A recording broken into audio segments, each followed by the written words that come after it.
علم سکھا رہے تھے اور کچھ بیٹھ کے ویسے ہی تسبیحات پڑھ رہے تھے اپنی اپنی، تو آپ علم والوں کے پاس گئے، تو یہ بھی ذکر کی مجلس ہوتی ہے، یعنی علم کا سیکھنا سکھانا، اور بیٹھ کے تسبیح پڑھتے رہنا، ذکر کرتے رہنا، جیسے آپ حرم میں بیٹھ کے کرتے ہیں، کسی مسجد میں بیٹھے ہوتے ہیں، اس کے لیے ضروری نہیں ہوتا کہ کوئی تسبیحات کرنے کے لیے باقاعدہ لوگوں کو دعوت دے کر کوئی ایسے حلقے اکٹھے کیے جائیں۔ ذکر نہ کرنا باعث حسرت ہے۔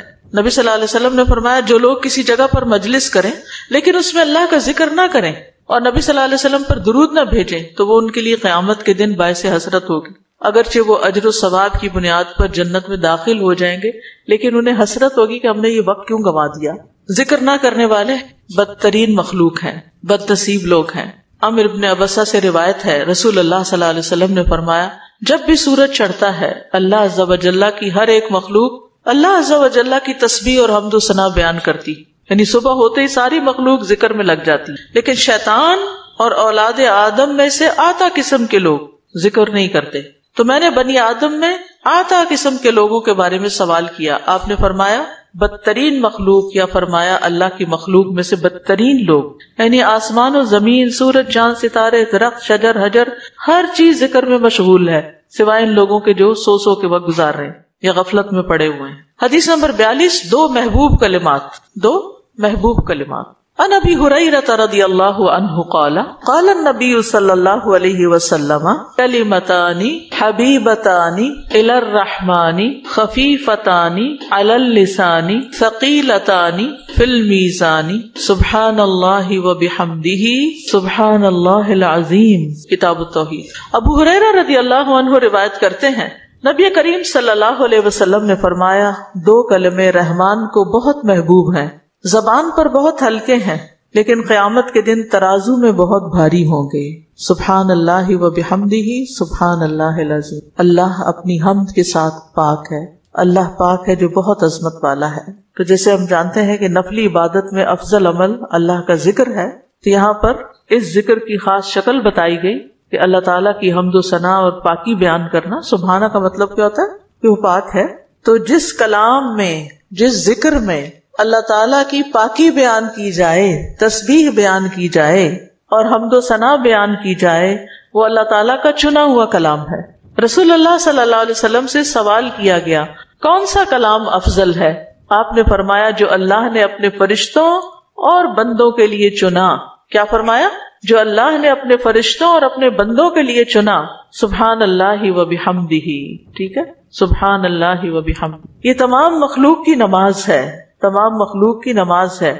نوح علیہ السلام کی وفات کا وقت جب آیا تو انہوں نے اپنے بیٹے سے فرمایا کہ میں تمہیں ایک وصیت کر رہا ہوں، دو باتوں کو کرنے کا حکم دیتا ہوں، دو باتوں سے روکتا ہوں۔ اور دو کرنے کے جو کام بتائے اس میں سے ایک لا الہ الا اللہ کا اقرار، کہ اگر ساتوں آسمان اور ساتوں زمینوں کو ترازو کے ایک پلڑے میں رکھ دیا جائے اور لا الہ الا اللہ کو دوسرے پلڑے میں، تو لا الہ الا اللہ والا پلڑا جھک جائے گا، اور اگر ساتوں آسمان اور ساتوں زمینیں ایک بند کڑے کی شکل اختیار کر لیں تو لا الہ الا اللہ اس کو بھی توڑ دے گا۔ اتنی طاقت ہے اس کلام کے اندر۔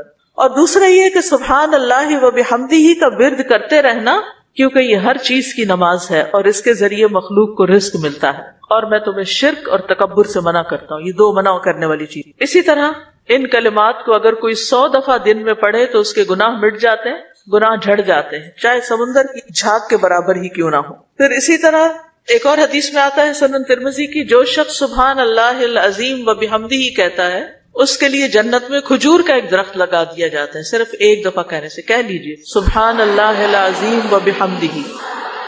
اللہ کے راستے میں سونا خرچ کرنے سے بہتر ہے۔ رسول اللہ صلی اللہ علیہ وسلم نے فرمایا جو رات سے خوف کھائے، اکیلا ہونے کی وجہ سے یا ویسے اس کو اندھیرے کا فوبیا ہو، کہ جو رات سے خوف کھائے کہ وہ اس کو پریشان کرے گی، یا مال خرچ کرنے سے بخل کرے کہ دینے کو دل نہ چاہے، یا دشمن سے مقابلہ کرنے سے ڈرے، تو وہ اس قول کی کثرت کر دے سبحان اللہ و بحمدہ، سبحان اللہ و بحمدہ، کیونکہ یہ اللہ کے نزدیک سونے کا پہاڑ اللہ کے راستے میں خرچ کرنے سے زیادہ محبوب ہے۔ ہم میں سے کس کی وسعت ہے کہ سونے کا پہاڑ اللہ کے راستے میں خرچ کرے؟ نہیں کر سکتے، تو اس لیے اس کلمے کو ہی زیادہ سے زیادہ پڑھ لینا چاہیے۔ اسی طرح سبحان اللہ، لا الہ الا اللہ، الحمدللہ، یہ کلمات عرش کے ارد گرد چکر لگاتے اور ان کی بھنبھناہٹ ہوتی شہد کی مکھیوں کی بھنبھناہٹ کی طرح، اور وہ اپنے ذکر کرنے والے کی اللہ کے ہاں یاد دلاتے ہیں۔ تو آپ نے فرمایا کیا تم میں سے کوئی یہ پسند نہیں کرتا کہ اس کے لیے کوئی ایسا ہو جو ہمیشہ اللہ کے یہاں اس کی یاد دلائی جاتے رہے، یعنی کوئی ایسا طریقہ ہو کہ ہمیشہ عرش کے ارد گرد آپ کا ذکر ہوتا رہے۔ قیامت کے دن بھی یہ انسان کا بچاؤ کریں گے، یعنی جہنم سے بچانے کے لیے سبحان اللہ والحمد للہ ولا الہ الا اللہ واللہ اکبر۔ پھر اہل جنت کا ذکر کیا ہوگا؟ ان کے سانس کے ساتھ ان کو تسبیح و تحمید سکھا دی جائے گی کہ بولنا بھی نہیں پڑے گا، سانس لیں گے اور سانس کے ساتھ اللہ کا ذکر جاری ہو جائے گا۔ یہ جو احادیثوں نے بیان کی، یہ آپ کے پاس کارڈ ہونا چاہیے تسبیحات کی فضیلت والا، اس میں لکھی ہوئی ہیں، دوسروں کے ساتھ بھی شیئر کریں، اور خاص طور پہ بچوں کو ذکر کرنا سکھائیں۔ ان کے اندر بھی ایک کامنس آتی، ایک سکینت آتی ہے۔ ہم بعض اوقات یہ سوچتے ہیں یہ تو بچے ہی ہیں، ابتدائی عمر سے، چھوٹی عمر سے کہ چلو یہ پڑھو، انگلیوں پہ گنتے ہیں، اچھا تم نے کتنی دفعہ پڑھ لی، کتنے جنت میں درخت لگائے، تو آہستہ آہستہ ان کو عادت ہو جاتی۔ پھر ذکر کی ایک قسم اللہ کے نام پڑھنا، اللہ کے نام یاد کرنا۔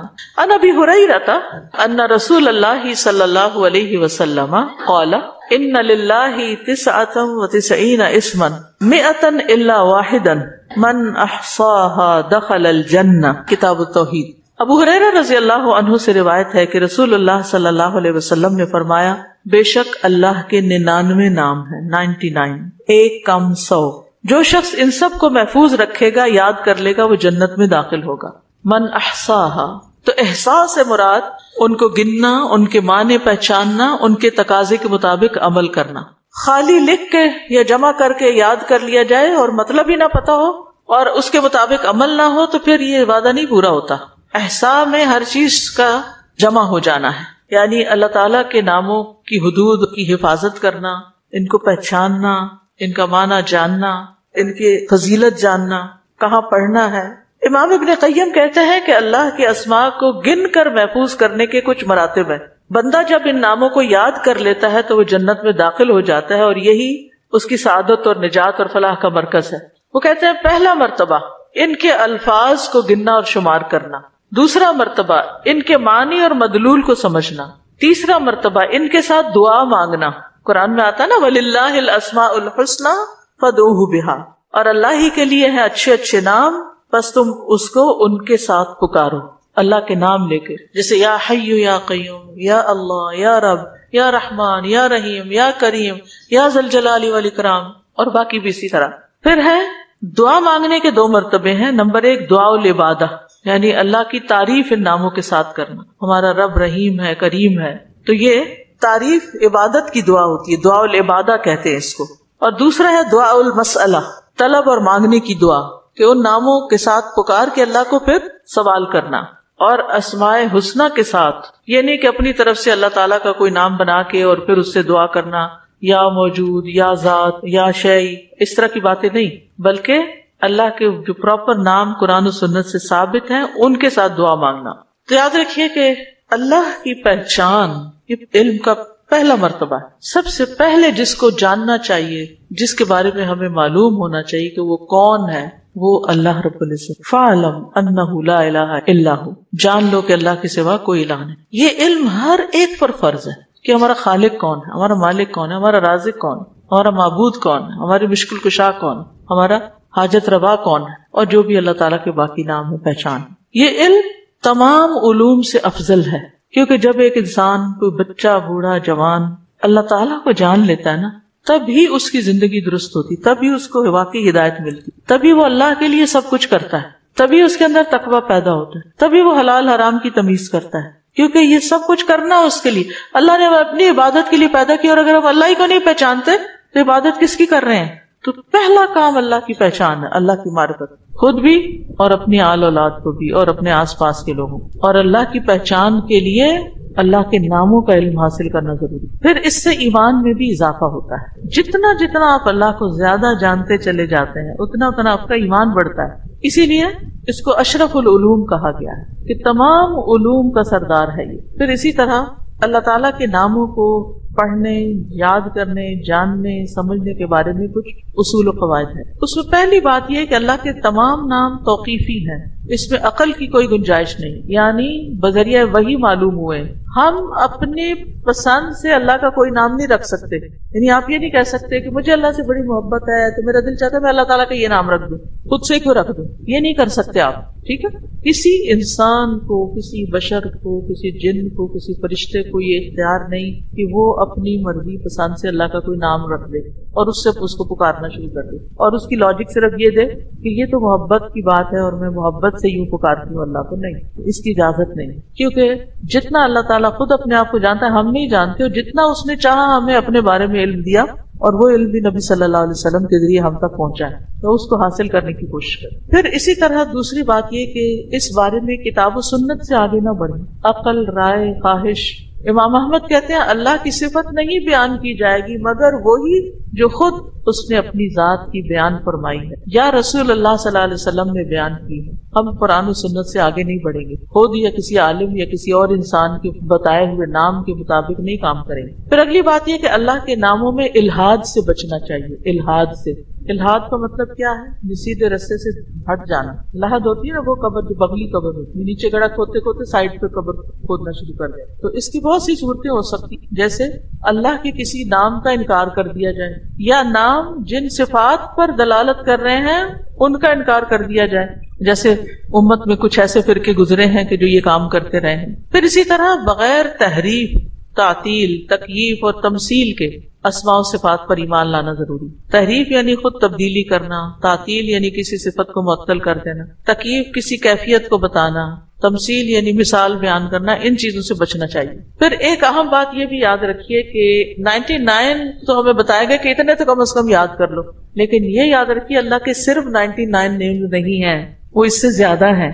اس لیے بعض کتابوں میں آپ کو زیادہ بھی ملیں گے, لیکن یہاں مراد کیا ہے کہ یعنی اتنے تو زبانی یاد کر سکتا ہے انسان یا آسانی سے ہر ایک کو معلوم ہو ہی سکتے ہیں. کیونکہ حدیث میں آتا ہے اسألک بکل اسم هو لک سمیت به نفسک وانزلته فی کتابک او علمتہ احدا من خلقک او استأثرت به فی علم الغیب عندک. اے اللہ میں تجھ سے تیرے ہر نام کے واسطے سے دعا کرتا ہوں, وہ نام جو تو نے اپنی ذات کے لیے رکھے یا جو نام تو نے اپنی کتاب میں اتارے یا وہ جو اپنی مخلوقات میں سے کسی کو سکھا دی یا وہ نام جو تو نے اب تک اپنے خزانہ غیب میں محفوظ رکھے. اس سے کیا پتہ چلتا ہے کہ کچھ نام تو خزانہ غیب میں ہے. اور جیسے حدیثی شفاعت میں آتا ہے نا کہ نبی صلی اللہ علیہ وسلم کو اللہ تعالیٰ قیامت کے دن اپنی حمد و ثنا بیان کرنے کی تعریف کرنے کے لیے وہ کچھ سکھائیں گے جو اس سے پہلے نہیں سکھائی ہوگی وہ تعریف, تو اس کے ذریعے نبی صلی اللہ علیہ وسلم اللہ کی تعریف بیان کریں. یعنی وہ علم ابھی تک نبی صلی اللہ علیہ وسلم کے پاس بھی نہیں, وہ قیامت کے دن دیا جائے گا جس کی بنا پر آپ اللہ تعالیٰ کی تعریف کریں گے, پھر دعا کریں گے اور پھر آپ کو شفاعت کا اذن دیا جائے گا. جو شفاعت کبریٰ کی حدیث آتی ہے. اللہ نے اللہ تعالیٰ کے ناموں کا ایک کارڈ ریوائز کر کے چھاپا تھا جس میں قرآن اور سنت کی دلیل سے وہ نام دیے گئے ہیں, اور باقی جو تاج کمپنی کے چھپے ہوئے نام ان میں کچھ نام ایسے ہیں جو اللہ کے نام نہیں ہیں, وہ اللہ تعالیٰ کے افعال ہیں جن سے لوگوں نے خود نام بنا لیے. جیسے المذل اللہ کا نام نہیں ہے, یہ اللہ کا نام نہیں ہے, لیکن ذلت دینے والا اللہ ہے, تو ذل من تشاء, تو اس سے لوگوں نے نام اسم فائل کر کے تو مذل بنا لیا. تو یہ نام نکال دینے چاہیے, ٹھیک ہے, کیونکہ قرآن و سنت سے نہیں ملتے. تو کچھ اللہ تعالیٰ کے نام ہیں, صفات ہیں, اور کچھ افعال بھی ہیں کہ اللہ تعالیٰ کیا کیا کرتا ہے. تو قرآن سے ہمیں وہ بھی پتہ چلتا ہے کہ اللہ تعالیٰ کیا کرتا ہے, اسے زندگی دیتا ہے, موت دیتا ہے, رزق دیتا ہے, وغیرہ وغیرہ. حدیث نمبر 44, پورے یقین کے ساتھ دعا کرنا. دعا بھی ذکر ہی کی ایک قسم ہے. ان انس قال قال رسول اللہ صلی اللہ علیہ وسلم اذا دعوتم اللہ فاعزموا فی الدعاء ولا یقولن احدکم ان شئت فاعتنی فان اللہ لا مستکرہ لہ. انس رضی اللہ عنہ روایت کرتے ہیں کہ رسول اللہ صلی اللہ علیہ وسلم نے فرمایا جب تم اللہ کو پکارو تو پکارنے میں عزم رکھو, یعنی اچھی طرح پکارو, اور تم میں سے ہرگز کوئی یوں نہ کہے کہ اگر تو مجھے چاہے تو عطا کر دے, چاہے تو نہ کرے. یعنی لکھا ہوا نہیں یہاں, لیکن مطلب یہی بنتا ہے کیونکہ اللہ کو کوئی بھی مجبور نہیں کر سکتا, ٹھیک ہے. تو یہاں دعا مانگنے کا ادب سکھایا گیا ہے کہ دعا پورے یقین کے ساتھ مانگنی چاہیے. یا اللہ تو دے سکتا ہے, تو مجھے عطا کر. یہ نہ کہیں تو چاہے تو عطا کر, وہ تو دینے پہ قادر ہے, اس سے پورے یقین اور عزم کے ساتھ دعا کریں. اسی طرح دعا مانگنے کے کچھ اور آداب بھی ہیں. مسئلہ یہ کہ غافل دل سے دعا نہ کریں, کیونکہ اللہ تعالیٰ بے پرواہ دل کی دعا قبول نہیں کرتا.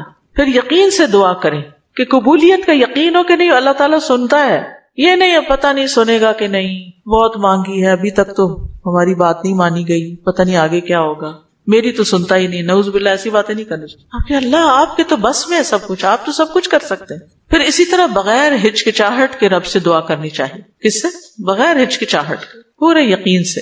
نبی صلی اللہ علیہ وسلم نے فرمایا جب تم میں سے کوئی آدمی اللہ کے سامنے اپنی خواہش کا اظہار کرے تو وہ زیادہ سے زیادہ مانگے، کیونکہ وہ اپنے رب سے مانگ رہا ہوتا ہے عز و جل سے، وہ سب کچھ کر سکتا ہے. پھر خشوع و خضوع اور عاجزی سے مانگے. ادعوا ربکم تضرعا وخفیا انہ لا يحب المعتدین. پھر گریہ زاری، رو دھو کے مانگے. آپ دیکھیں کس طرح بچے جب انہیں کوئی چیز چاہیے ہوتی ہے تو بلا وجہ بھی رونا شروع کر دیتے ہیں. تکرار اور اصرار سے دعا کریں.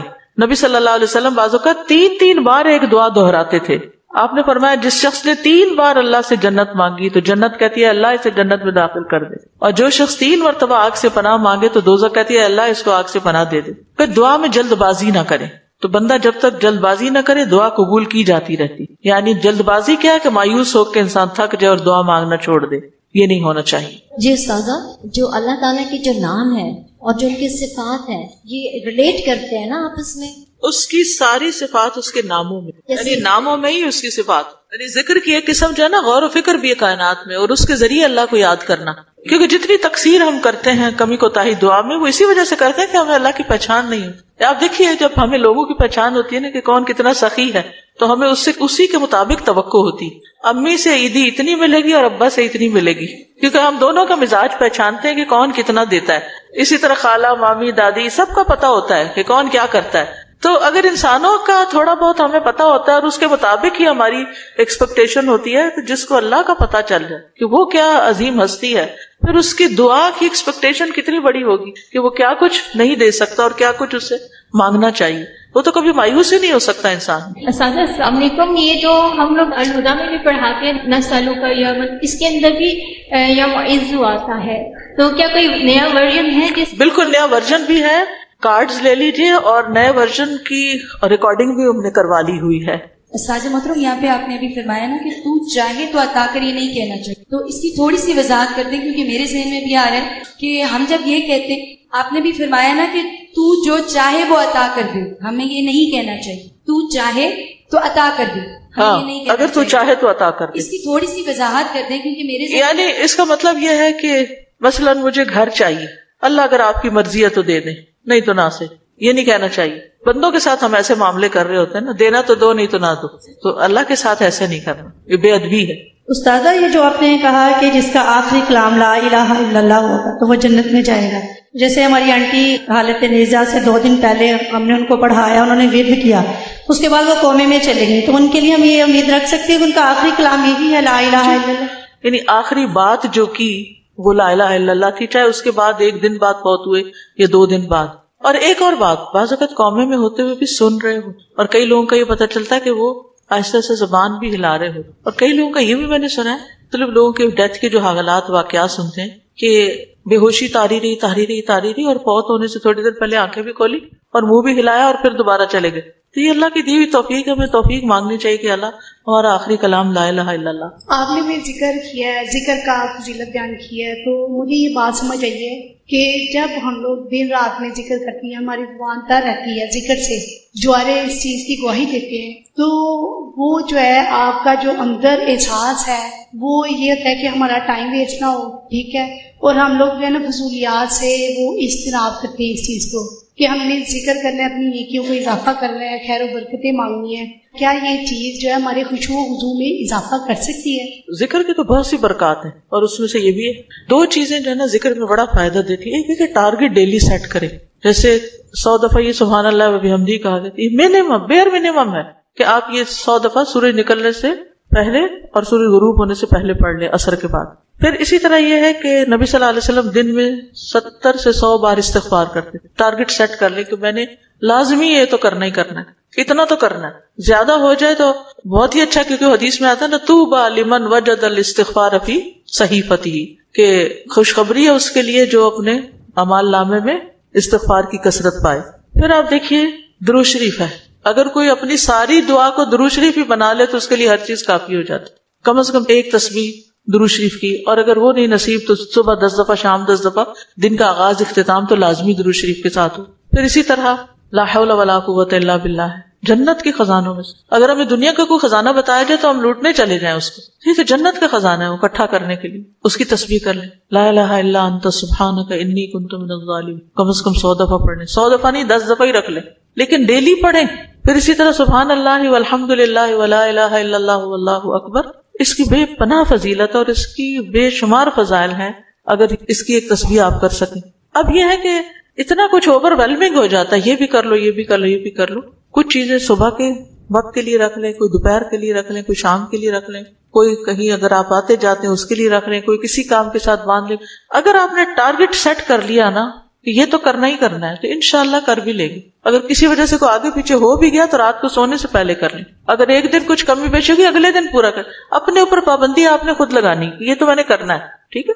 دوسری چیز یہ ہے کہ اگر نہ کریں تو پھر اس پر اپنے آپ کو پنش بھی کریں, اس کے عوض کچھ صدقہ کریں, کیونکہ اپنی عادتوں کی اصلاح خود ہی کرنی. روزہ رکھیں, یعنی کمپنسیٹ کریں اپنے آپ کو, کیونکہ انسان کے جسم کے ہر جوڑ پہ روز صدقہ واجب ہوتا ہے. تو یہ تسبیحات جو ہیں وہ جوڑوں کا صدقہ بھی ہیں. ٹھیک ہے. تو اوقات مقرر کریں, اپنے لیے خود مقرر کریں, خاص طور پر جو مسنون تعداد آئی ہے اس کی پابندی کریں. اور باقی یہ تو ویسے کی تسبیحات ہیں نا, لیکن جو صبح شام کے اذکار ہیں ان کی پابندی کریں. رات کو سوتے وقت کے اذکار کی پابندی, گھر سے نکلتے آتے جاتے اٹھتے بیٹھتے سارے دن کے جو مسنون اذکار ہیں. دعا کیجئے, کتاب کس کس کے پاس ہے؟ الحمدللہ سب کے پاس ہے. اس میں زندگی کے مختلف مواقع پر جو دعائیں کی جاتی, دعا جو وہ بذات خود ایک ذکر کی قسم. ٹھیک.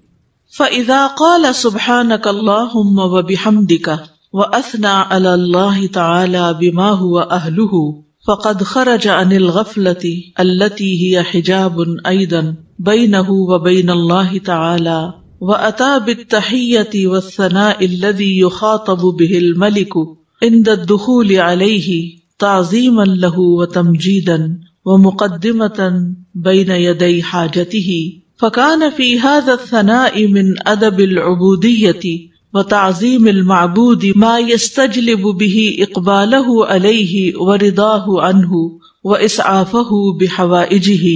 دعائے استفتاح. پھر جب وہ سبحانک اللہم و بحمدک یعنی پاک ہے تو اے اللہ اور سب تعریف تیرے ہی لیے ہے کہتا ہے اور اللہ تعالیٰ کی ثنا بیان کرتا ہے جو اس کی شان کے لائق ہے, تو وہ اس غفلت سے بھی باہر نکل آتا ہے جو اس کے اور اللہ تعالیٰ کے درمیان رکاوٹ تھی.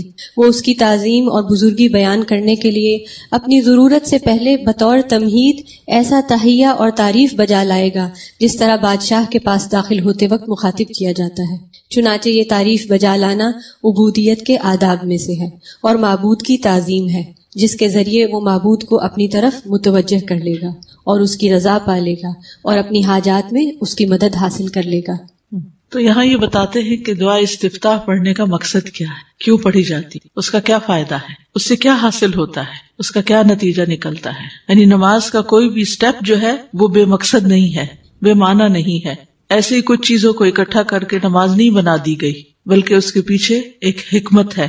فَإِذَا قَالَ سُبْحَانَكَ اللَّهُمَّ وَبِحَمْدِكَ, پھر جب وہ کہتا ہے سبحانک پاک ہے تو, اللہم اے اللہ, وَبِحَمْدِكَ اور ساتھ تیری تعریف کے یا سب تعریف تیرے لیے ہے, وَأَثْنَى عَلَى اللَّهِ تَعَالَى اور وہ ثنا بیان کرتا ہے اللہ سبحانہ تعالیٰ کی, بِمَا هُوَ أَهْلُهُ جس کا وہ اہل ہے, فقد خرج عن الغفلتی تو تحقیق وہ غفلت سے نکل آتا ہے, التی ہی حجاب ایضا بینہ و بین اللہ تعالی وہ غفلت جو حجاب ہے, ایک پردہ ہے, ایضا بھی یعنی وہ بھی ایک پردہ ہے اس بندے کے درمیان اور اللہ تعالی کے درمیان. یعنی تعریف شروع کرتے ہی انسان غفلت سے باہر آ جاتا ہے. وَأَتَى بِالتَّحِيَّةِ وَالثَّنَاءِ اور وہ پیش کرتا ہے تحیہ سلام اور ثنا تعریف, الذی وہ جو یخاطب بہ الملک جس سے بادشاہ کو خطاب کیا جاتا ہے. یعنی کسی دنیاوی بادشاہ کے پاس بھی انسان جب حاضر ہوتا ہے اس کے دربار میں تو سب سے پہلے اس کی تعریف کرتا ہے. عند الدخول علیہ اس کے پاس داخل ہونے کے وقت, تعظیما لہ و تمجیدا اس کی تعظیم کرتے ہوئے اور اس کی بزرگی بیان کرتے ہوئے, وہ مقدمتا بین یدی حاجتہ اور اپنی حاجت پیش کرنے سے پہلے تمہید کے طور پر, مقدمہ تمہید یعنی مقدمے کے طور پر. فکان فی ھذا الثناء تو یہ تعریف جو ہے اس میں, من ادب العبودیتی یہ عبودیت کے آداب یا مینرز میں سے ہے, وتعظیم المعبودی اور معبود کی تعظیم ہے، یعنی یہ اللہ سبحانہ وتعالیٰ کی تعظیم کے لیے ہم ثنا پڑھتے ہیں شروع میں، سبحانک اللہم و بحمدک و تبارک اسمک وغیرہ. ما یستجلب به اقبالہ علیہ، جس کے ذریعے وہ کھینچ لاتا ہے یا متوجہ کر لیتا ہے اللہ سبحانہ وتعالیٰ کی توجہ اپنی طرف، اقبالہ علیہ اس کی توجہ اپنی طرف، ورضاہ عنہ اور اس کی رضا، واسعافہ بحوائجہ اور اس کی مدد کرنا. اسعاف آپ نے دیکھا ہوگا فرسٹ ایڈ کی جو ایمبولینسز ہوتی ہیں ان کے اوپر لکھا ہوتا ہے، یعنی فوری مدد طلب کرنا، بحوائجہ ہی اپنی حاجات میں. تو یہ تعریف انسان کے لیے بہت فائدہ مند ثابت ہوتی ہے. کیا کیا فائدے اس میں بتائے گئے ہیں؟ نمبر 1، انسان غفلت سے نکل آتا ہے. ٹھیک ہے، خرج عن الغفلۃ التی ہی حجاب ایضا بینہ و بین اللہ تعالی. دوسری بات کیا ہے کہ وہ ملاقات سے پہلے یا ابتدا میں، جیسے کسی بھی بادشاہ کے پاس جانے کا ایک ادب، ایک پروٹوکول ہوتا ہے، تو یہاں بندہ تحیہ اور ثنا سے کام لیتا ہے. اور اس سے کیا فائدہ ہوتا ہے کہ ایک تو جو ہمارے اوپر ادب آداب کا حق ہے وہ ادا ہوتا ہے، دوسری طرف یہ کہ معبود کی تعظیم ہوتی ہے، معبود یا رب ہماری طرف متوجہ ہوتا ہے، وہ راضی ہوتا ہے اور بندے کی مدد کرنے میں وہ جلدی کرتا ہے. تو یہ فائدے ہیں دراصل ثنا پڑھنے کے. حقیقت یہ ہے کہ اللہ سبحانہ تعالیٰ کی ذات ہی قابل تعریف ہے. سورۃ ہود میں آتا ہے انہ حمید مجید، بے شک وہ بے حد تعریف کیا گیا، بڑی شان والا ہے. یعنی اللہ سبحانہ تعالیٰ کی شان بڑی بلند ہے، تو اس کی تعریف ہونی ہی چاہیے. دنیا میں آپ دیکھیں کہ کسی انسان نے اگر کوئی اچیومنٹ کی ہو، کوئی بڑا کام کیا ہو، تو دور بیٹھے بھی لوگ، نہ جاننے والے بھی اس کی تعریف کرتے رہتے کہ بڑا کمال کیا اس نے، فلاں چیز ایجاد کر دی ہے، فلاں چیز بنا دی ہے، فلاں کام کیا. تو اس بندے کو نہیں پتا ہوتا کہ کون کون اس کی تعریفیں کر رہا ہے، لیکن جب اس کی ذات سے کسی کو فائدہ پہنچتا ہے تو جس کو فائدہ پہنچتا ہے وہ خود ہی تعریف کے لیے آگے آ جاتا ہے. تب آپ دیکھیے کہ اللہ سبحانہ تعالیٰ کی ذات سے ہمیں کتنا فائدہ پہنچ رہا ہے اور کیا کیا کمالات ہیں. یعنی کسی کی بھی تعریف کرنے کی 2 بڑی وجوہات ہوتی، ایک اس کے کمالات اور دوسرا اس کی ذات سے فائدہ کتنا پہنچ. تو یہ دونوں چیزیں کامل درجے میں اللہ تعالیٰ کے اندر موجود ہیں. ہمارے پاس جو بھی کوئی نعمت ہے وہ اللہ ہی کی طرف سے ہے، اور ہر چیز میں اس کا کمال ہے، تخلیق میں اور رزق پہنچانے میں، اور جتنے بھی اس کے نام ہیں کامل صفات اور اسماء ہیں. تو اس لیے اس کی تعریف تو ہونی ہی چاہیے. تو نماز کے بالکل آغاز میں یہی سب سے مناسب جگہ ہے کہ جہاں تعریف ہو، اس کی حمد و ثنا ہو، کیونکہ وہ اس لائق ہے کہ اس کی حمد و ثنا کی جائے. یعنی آپ دیکھیے کہ جب کوئی حمد و ثنا کے لائق ہوتا ہے تو اس کی اگر کوئی تعریف نہیں بھی کرے تو اس کو تو کوئی نقصان نہیں، کیونکہ وہ تو ہے ہی قابل تعریف. نقصان کس کا ہوتا ہے کہ جو دیکھ رہا ہے، جو فائدہ اٹھا رہا ہے، وہ چپ بیٹھا ہے، وہ کوئی تعریف نہیں کر رہا. اور یہ تعریف جو ہے یہ دراصل شکر ادا کرنے کا ایک طریقہ ہوتا ہے، اور اللہ کا وعدہ ہے کہ اگر تم شکر ادا کرو گے تو میں تمہیں اور زیادہ دوں گا. تو اس احساس کے ساتھ جب انسان اللہ کی تعریف بیان کرتا ہے تو دراصل اللہ سبحانہ تعالیٰ کو بندہ اپنے قریب پاتا ہے، اس سے کنیکشن ہو جاتا ہے اس کا، اور یہ سراسر بندے کے اپنے ہی فائدے میں. ہمارا تعریف کرنا اللہ تعالیٰ کی اللہ تعالیٰ کو فائدہ نہیں دیتا، یہ دراصل خود ہم ہی کو فائدہ دے رہا ہوتا ہے، کیونکہ تعریف کرنے کا بھی ایک مزہ ہوتا ہے. کیونکہ تعریف کرنے والا صرف اس وقت تعریف کر سکتا ہے جب وہ کسی خوبی کو دیکھنے کے قابل ہوتا ہے. یعنی اگر ہم تعریف کرتے ہیں تو اس کا مطلب یہ ہے کہ ہمارے اندر یہ صلاحیت ہے کہ ہم خوبیوں کو دیکھ پاتے ہیں. تو اس میں صرف ممدوح کی حمد نہیں ہوتی یا اللہ سبحانہ تعالیٰ ہی کی تعریف نہیں ہوتی، بلکہ ایسا بندہ بھی ایسے خالق کے ساتھ جب جڑتا ہے تو وہ بھی قابل تعریف ہو جاتا ہے. یعنی وہ بندہ بھی قابل تعریف ہو جاتا ہے جو اپنے خالق کی تعریف کرتا ہے. کیونکہ ناشکرے لوگ کسی کو بھی اچھے نہیں لگتے، پسند نہیں آتے. اور وہ لوگ جو اپنی آنکھیں ہی بند رکھیں اور غفلت کا شکار رہیں اور سوئے پڑے رہیں اور اللہ کی نعمتوں کو دیکھ ہی نہ سکیں یا اس سے ناراض رہیں، ایسے لوگ دراصل اپنا ہی نقصان کرتے ہیں. ایک حدیث سے ہمیں پتہ چلتا ہے کہ بندے اگر اللہ تعالیٰ کو دیکھ لیں تو اور بھی زیادہ اس کی تعریف کریں. ابھی تو بن دیکھے کرتے ہیں نا، اس کی نشانیاں دیکھ دیکھ کے.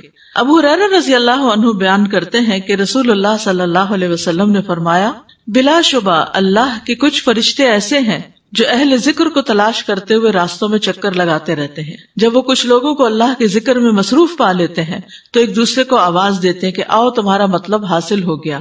آپ نے فرمایا وہ اپنے پروں کے ذریعے سے انہیں گھیر لیتے ہیں اور آسمان دنیا تک پہنچ جاتے ہیں. اس کثرت کے ساتھ وہاں ان کا ہجوم ہو جاتا ہے. آپ نے فرمایا ان کا رب عز و جل ان سے پوچھتا ہے حالانکہ وہ انہیں خوب جانتا ہے کہ میرے بندے کیا کہتے ہیں، یہ اکٹھے بیٹھ کے کیا کر رہے تھے. وہ عرض کرتے ہیں وہ تیری تسبیح کرتے ہیں اور تیری کبریائی بیان کرتے ہیں، تیری حمد کرتے ہیں، تیری بزرگی اور بڑائی بیان کرتے ہیں. پھر اللہ ان سے پوچھتا ہے کیا انہوں نے مجھے دیکھا ہے؟ وہ جواب دیتے نہیں، اللہ کی قسم انہوں نے تجھے دیکھا نہیں. اس وقت اللہ تعالیٰ فرماتا ہے اگر وہ مجھے دیکھ لیں تو پھر ان کی کیفیت کیسی ہو. وہ کہتے ہیں کہ اگر وہ تجھے دیکھ لیں تو وہ تیری خوب عبادت کریں اور تیری خوب شان و عظمت بیان کریں اور تیری بہت زیادہ تسبیح بیان کریں. اسی لیے احسان کے درجے کی نماز وہ ہوتی ہے جس میں ان تعبد اللہ کأنک تراہ، تم اللہ کی عبادت اس طرح کرو گویا کہ تم اس کو دیکھ رہے ہو. فإن لم تکن تراہ فإنہ یراک، اگر تم اس کو نہیں بھی دیکھتے تو وہ تو تمہیں دیکھتا ہی ہے. پھر یہی انسان تصور کر لے کہ اللہ مجھے دیکھ رہا ہے تو اس سے بھی نماز میں خوبی اور حسن پیدا ہو جائے گا. لیکن آپ دیکھیے کہ قابل تعریف چیز کو دیکھ کر تعریف کرنے کے لائق یا قابل کون ہوتا ہے؟ جس کو تعریف کرنی آتی ہو. اور تعریف کون کر سکتا ہے؟ جس کا دل وسیع ہو، جس کی آنکھ حسن دیکھ سکتی ہو. کچھ لوگ ایسے ہیں نا کہ وہ بہت کچھ دیکھتے ہیں لیکن ان کو کچھ نظر نہیں آتا. انہا لا تعمل الابصار ولکن تعمل القلوب التی فی الصدور. آنکھیں اندھی نہیں ہوتی، دل اندھے ہوتے. دل کے اندر شکر گزاری ہی نہیں، کوئی قابل تعریف چیز نظر ہی نہیں آتی. ہر چیز میں سے نقص اور خامیاں نکالنے کے خوب عادی ہوتے ہیں. اور اگر کسی کی کوئی اچھی چیز نظر آ جائے تو اس کی طرف توجہ بھی نہیں کرتے، وہاں بھی کوئی نہ کوئی خامی نکال لیتے. تو ایسے لوگ پھر تعریف نہیں کر سکتے. تو ہمیں اچھی نظر پیدا کرنے کی ضرورت ہے، اللہ کی نعمتوں کو دیکھنے کی ضرورت ہے اور نعمتیں دیکھ کر خوش ہونے کی اور خوش ہو کر تعریف کرنے کی. اب آپ دیکھیے کہ ایک اچھی سے اچھی چیز آ جائے اور آپ کو پتہ ہی نہیں کہ تعریف کیسے کرتے ہیں تو آپ کیا کریں گے؟ کچھ بھی نہیں کریں گے. ہاں بس اچھا ہے. اس میں آپ دیکھیے کہ انسان کو یہ بھی سیکھنا چاہیے. چلے بندوں کی تعریف کرنی نہیں آتی، نہیں کرتے تو آپ کو اپنا ہی نقصان ہے، لیکن اللہ کی تعریف نہ کر کے تو بہت ہی بڑا نقصان ہے. اس کو تو کرنا ہی کرنا ہے. اس کے لیے پھر سیکھیں فرشتے کیسے تسبیح کرتے، اللہ کے رسول صلی اللہ علیہ وسلم کیسے تسبیح کرتے تھے، وہ کیسے حمد و ثنا بیان کرتے تھے. تو اللہ کی تعریف سیکھنے کی ضرورت ہے تاکہ کل قیامت کے دن جب اللہ سبحانہ وتعالیٰ کو ہم دیکھیں، اللہ کرے کہ ہم دیکھیں اس کو، تو ہماری زبان پر خود بخود تعریف جاری ہو جائے. اس وقت تکلف نہ کرنا پڑے، جاری ہو جائے.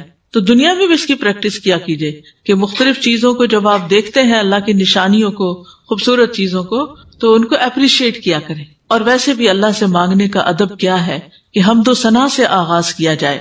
ابن مسعود کہتے ہیں جب تم میں سے کوئی اللہ سے سوال کرنے کا ارادہ کرے تو پہلے وہ اللہ کی ایسی حمد و ثنا بیان کرے جو اس کے لائق ہے، پھر نبی صلی اللہ علیہ وسلم پر درود بھیجے، پھر اس کے بعد سوال کرے یعنی دعا کرے.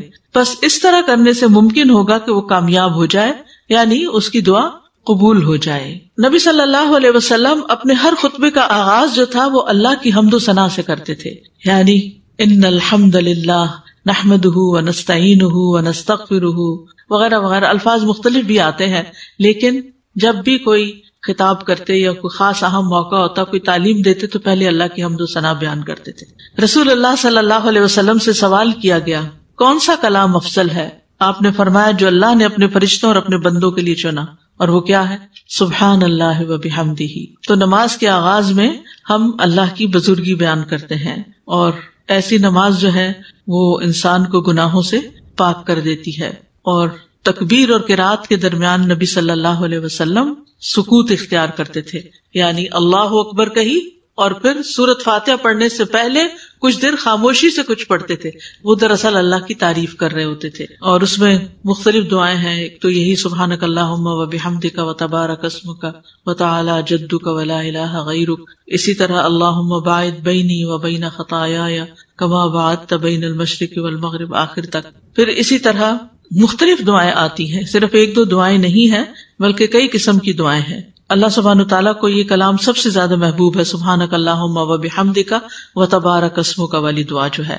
نبی صلی اللہ علیہ وسلم کے بارے میں آتا ہے سنن ترمذی میں کہ جب آپ نماز شروع کرتے تو یہ پڑھا کرتے تھے، یعنی یہ کلمات.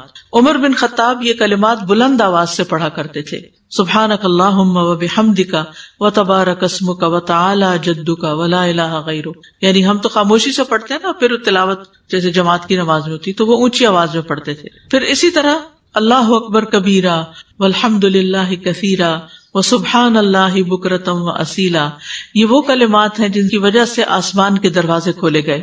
پھر اسی طرح اللہ کی کبریائی، اللہ کی توحید بیان کرنا، اللہ کی تمجید بیان کرنا. مثلا نبی صلی اللہ علیہ وسلم جب نماز کے لیے کھڑے ہوتے تو 3 مرتبہ اللہ اکبر اللہ اکبر اللہ اکبر کہتے، پھر 3 مرتبہ لا الہ الا اللہ، 3 مرتبہ سبحان اللہ و بحمدہ، پھر پڑھتے اعوذ بک من الشیطان الرجیم من ہمزہ ونفخہ ونفثہ، میں شیطان کے کچوکے، اس کی پھونک اور اس کے تھتکارنے سے آپ کی پناہ میں آتا ہوں. تو اس سے یہ پتہ چلتا ہے کہ شیطان مختلف طریقوں سے انسان کو نقصان پہنچانے کی کوشش کرتا ہے. پھر اسی طرح اللہ کی عظمت کا اظہار کرتے ہوئے وجہت وجہی للذی والی دعا پڑھتے ہوئے انسان نماز کا آغاز کر سکتا ہے. تو یہ ہے بیسیکلی دعائے استفتاح اور اس کے پڑھنے کا فائدہ اور اس کے پڑھنے کے پیچھے جو حکمت کار فرما ہے.